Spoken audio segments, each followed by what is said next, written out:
مکتوب نمبر 1 اہل کوفہ کے نام، مدینے سے بصرہ روانگی کے وقت۔ بسم اللہ الرحمن الرحیم۔ بندہ خدا امیر المومنین علی کی طرف سے اہل کوفہ کے نام جو مددگاروں میں سربراہ ہیں اور عرب میں بلند و بالا شخصیت کے مالک ہیں۔ اما بعد، میں تمہیں قتل عثمان کے بارے میں حقیقت حال سے یوں آگاہ کر دینا چاہتا ہوں جیسے تم نے خود مشاہدہ کیا ہو۔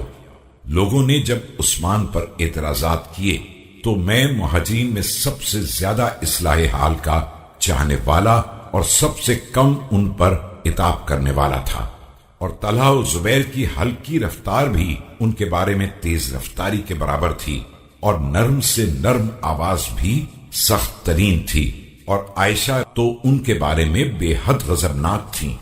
چنانچہ ایک قوم کو موقع فراہم ہو گیا اور اس نے ان کو قتل کر دیا، جس کے بعد لوگوں نے میری بیعت کی، جس میں نہ کوئی جبر تھا اور نہ اکراہ، بلکہ سب کے سب اطاعت گزار تھے اور خود مختار۔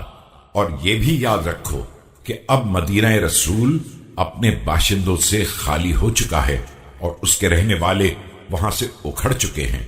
وہاں کا ماحول دیگ کی طرح ابل رہا ہے اور وہاں فتنے کی چکی چلنے لگی ہے، لہذا تم لوگ فوراً اپنے امیر کے پاس حاضر ہو جاؤ اور اپنے دشمن سے جہاد کرنے میں سبقت سے کام لو، انشاءاللہ۔